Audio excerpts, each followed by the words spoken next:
అది తప్పట్లేదు అన్నట్టుగా ఈరోజు రాష్ట్ర వ్యాప్తంగా రవాణా వ్యవస్థ స్పందించింది.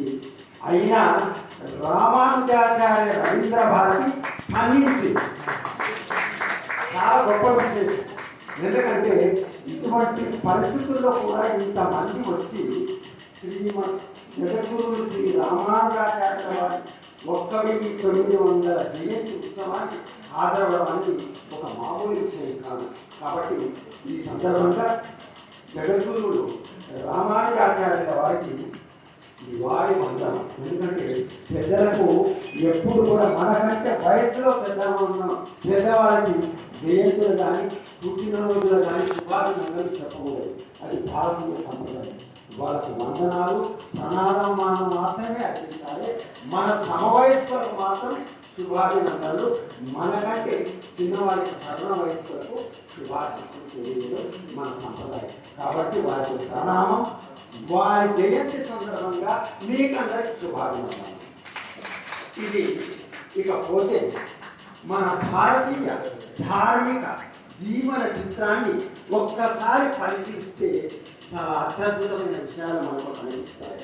ఉత్తర భారతదేశానికి దక్షిణ భారతదేశానికి విచిత్రమైన పోలికలు మనకు చాలా రంగాలు కూడా కనిపిస్తాయి.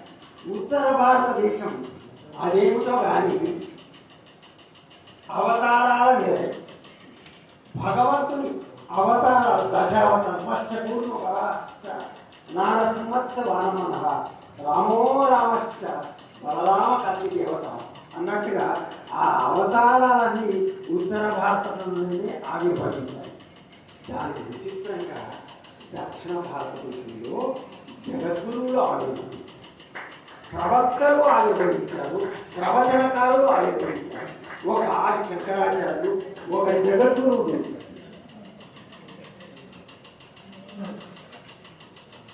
ప్రముఖ దర్శకుడు ఎదిగిరి జితేందర్ గారు వేదికపైకి రావాల్సిందిగా కోరుతున్నాం.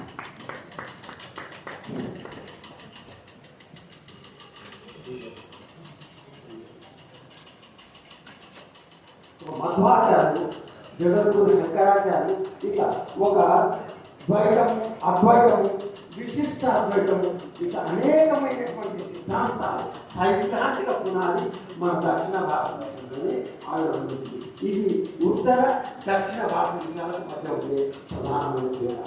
పోతే ఇక జగద్గురువులు రామానుజాచార్యుల గురించి ఇంతవరకే అద్భుతమైనటువంటి కవిసంగడంలో వారి జీవిత చిత్రణం, వారి కథం, వారి పోరాటం అనేకమైనటువంటి రకాలుగా మనకు కవిత్వంలో ఆవిష్కరించడం జరిగింది.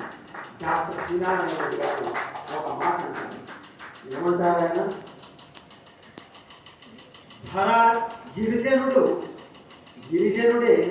పురజనుడై ధరా చక్రమును తిప్పే తరుణారుణ శుభతరుణం రానున్నది అన్నారు. అట్లా ఒక జగద్గురు శంకరాచార్యులు 1000 సంవత్సరాల పూర్వం అంటరాని వాడెవడంటే మా వెంటరాని వాడే అన్నాడు. మామూలు విషయం కాదు. ఒక అంటరాని వాడి గురించి ఆలోచించి ఆయన ఒక శ్రీరంగం శిఖరం ఎక్కి తన గురువు తనకు ఉపదేశించిన, బోధించిన అష్టాక్షరి ఓం నమో నారాయణ అనే మంత్రాన్ని ఆయన అసలు వాళ్ళ గురువు చెప్పింది ఏంటి? ఈ మంత్రం హృదయంలో ఉండాలి. ఇతరులకు గురువు అనుమతి లేకుండా ఇంకొకరు బోధించడానికి వీలేదు అని చెప్పిన గురువు మాటను జవదాటి ఒక శిఖరం ఎక్కి శిఖరామయమానమై శిఖరాగ్రమై వేలాది మందికి ఆయన ఉపదేశం చేశాడు. ఇదేమిటి రామానుజ, ఇలా చేశావు ఏమిటి అని గురుపడితే ఆ శిష్యుడి సమాధానం ఏమిటి? నేను నరకానికి పోయినా పర్వాలేదు, కానీ ఈ అష్టాక్షరి, ఈ ఓం నమో నారాయణ మంత్రం ఇంతమందికి మోక్షం ప్రసాదిస్తబడుతుందంటే నేను నరకానికి పోవడానికి సిద్ధం అని ఆ రోజే ఆయన అంతమందికి ఒక మోక్ష ద్వారాన్ని తెరవడం అంటే మామూలు విషయం కాదు. అందుకే ఆయనను పాశ్చాత్య పండితులు రామానుజాచార్యుల వారిని ఏమంటారంటే ఆధ్యాత్మిక ప్రజాస్వామ్య సామ్యవాది అంటారు. స్పిరిచువల్ సోషలిస్ట్, సమతావాదాన్ని ప్రబోధించిన మొట్టమొదటి ప్రజాస్వామ్య సామ్యవాది ఎవరంటే మనకు రామానుజాచార్య. అంత గొప్ప వ్యక్తి. ఆయన కులం మతం ఎక్కడుంది అన్నాడు, కులం ఎక్కడుంది అన్నాడు. అందుకే భూమి పంటనిచ్చు భూతల్లి కులలేదు, భూమి పంటనిచ్చు భూతల్లి కులలేదు, పాలకేది కులము పూలకేది, మరి దానికి ఏది కులం మనకెందుకు అని చెప్పేసి ఆయన అద్భుతంగా ఆలోచించారు.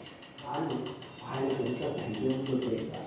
ఈరోజు ఇన్ని ప్రచార సాధనాలు, ఇన్ని ప్రచురణ సాధనాలు, ఇన్ని దృశ్యశ్రవణ సాధనాలు, ఇంత ప్రజాస్వామ్య పరిపాలన సాధనాలు వచ్చిన మనం ఇంకా ఒక ప్రభుత్వానికి, ఒక అధికారానికి, ఒక వ్యవస్థకు వ్యతిరేకంగా గళం విప్పాలంటే 1-10 సార్లు ఆలోచించాల్సిన పరిస్థితుల్లో ఆయన మొత్తం రాజులందరూ అతనికి వ్యతిరేకంగా మోహరించిన ఒక చోళరాజు కులోత్తుముడు, ఒక చాళుక్యరాజు రాజరాజు, ఒక వయసల రాజు విష్ణువర్ధనుడు, వీళ్ళందరూ జైన మతం పేరుతో, ఇతర మతాల పేరుతో ఆయన వ్యతిరేకించి నీవు తప్పుదారిన వెళ్తున్నావు, నీవు విశిష్టాత్మకంతో ప్రజల్ని తప్పుదారిలో నడిపిస్తున్నావా అని చెప్పిన నా దారి రహదారి ఆయన చెప్పినటువంటి వ్యక్తి రామానుజాచార్యులు. అందుకే ఆయన ఎక్కడో పెరంబూరు అంటే మనకు తెలుసు.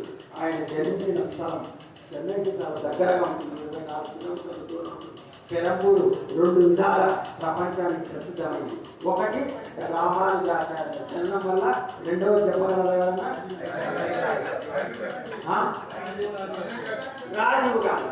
రాజీవ్ గాంధీ మానవ బాంబు ఆ రకంగా ఒక పెరంబూరులో జన్మించి ఇష్టంలో ఉండి ఆ తర్వాత జంగంలో పెట్టి ఆ మేలుకొండలు చదువు నారాయణ ఉంది. అక్కడ అయ్యంగారు అంటారు, ఇప్పటికి ఉన్నారు.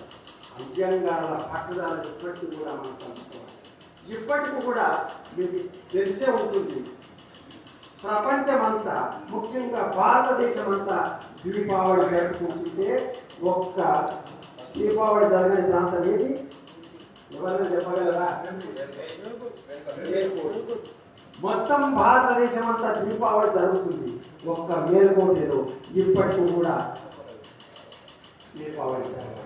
ఎందుకో కారణం చెప్పగలరా? ఎందుకు?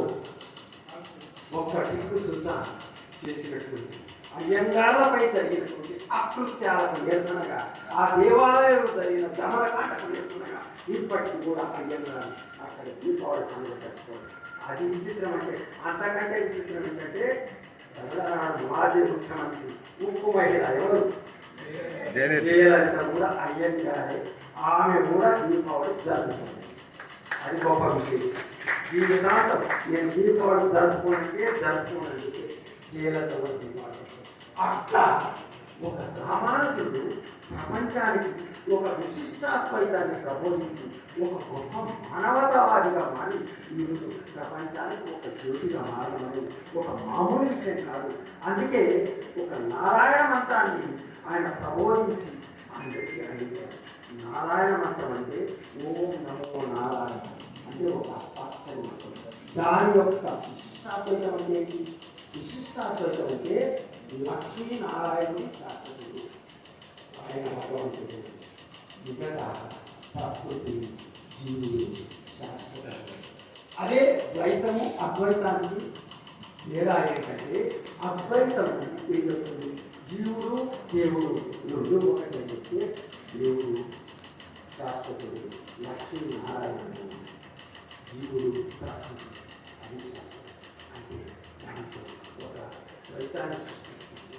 అది విశిష్టత. అది ఒక గొప్ప సిద్ధాంతాన్ని ప్రతిపాదించినటువంటి వ్యక్తి మన విశిష్టాద్వైత రామానుజాచార్య. ఇంకొక గొప్ప విశిష్టం ఏంటంటే ఒక విశిష్టాద్వైత సిద్ధాంత ప్రబోధ ప్రతిపాదిత ఆయుధం ప్రస్తావన ఎక్కడుందో ఎవరైనా చెప్పగలరా? మన పురాణాల్లో భారతంలో కనిపిస్తుంది. అశ్వత్థామ చేతిలో ఉన్న ఆయుధం పేరేంటి? అశ్వత్థామ చేతిలో ఉన్న ఆయుధం పేరు నారాయణాస్త్రం. కురుక్షేత్ర యుద్ధంలో పాండవులపైకి చివరగా ప్రయోగించిన అస్త్రం పేరే నారాయణాస్త్రం. నారాయణాస్త్రం యొక్క విశిష్టత, ఘనత ఏంటంటే నారాయణాస్త్రం ఎవరికి దొంగలు ఒకసారి మాత్రం ప్రయోగించాలి. ప్రయోగించిన తర్వాత లక్ష్యాన్ని ఛేదించేదాకా అది ఉంటుంది. కాకపోతే దానికి ఉన్న గొప్పతనం ఏంటంటే దాని శరణాగతి అన్నవారు క్షమించగలుగుతుంది. ఆ సంగతి కృష్ణుడికి తెలుసు కాబట్టి పాండవులను శరణాగతి కమ్మన్నాడు. వారు శరణాగతులు అయ్యారు నారాయణాస్త్రం. అది నారాయణుడి గొప్పతనం. ఆ గొప్పతనం చూపించిన వాడు ఈ నారాయణుడు, ఈ జగద్గురు ఎవరు? రామానుజాచార్యులు. కాబట్టి ఒక రామానుజుడు ప్రబోధించిన సామ్యవాద సిద్ధాంతం మరొక రాముడి చేతిలో రాజ్యాంగం. ఆ రాముడు ఎవరు? బిఆర్ ఎవరు? అంబేద్కర్. బి అంటే భీమరావు, ఆర్ అంటే రామ్జీ. ఆ రామానుజుడు రామ్జీగా వచ్చేసి ఒక రాజ్యాంగాన్ని ఒక సామ్యవాద సిద్ధాంతంగా, ఒక విశిష్టాద్వైత సిద్ధాంతానికి అనుగుణంగా దాన్ని ప్రతిపాదించడం జరిగింది. కాబట్టి ఈ రకంగా రామానుజుడి గురించి చెప్పడానికి పెద్దలు చాలామంది ఉన్నారు. కాబట్టి ఎందుకంటే దాంట్లో వాళ్ళు నిష్ణాతులు. కాబట్టి దీనికి ఎందుకంటే నేను ఇక్కడ సింహాల మధ్య చిచ్చరికలాగుంది మా భాష. కాబట్టి వారు చెప్తారు ఏదేమైనా ఓం నమో నారాయణ తెలియజేస్తూ పల్లాళ్ళు పల్లాళ్ళు పల్లాళ్ళు. నారాయణ గంటా మనోహర్ రెడ్డి గారికి ప్రత్యేక ధన్యవాదాలు. రామానుజుల గురించి చక్కగా అన్ని విషయాలన్నీ వివరంగా తెలియజేసి చక్కటి ప్రసంగాన్ని మాకు అందించిన వారికి ధన్యవాదాలు తెలియజేస్తూ మధుబాబులు మాట్లాడవలసింది మధుసూదరు.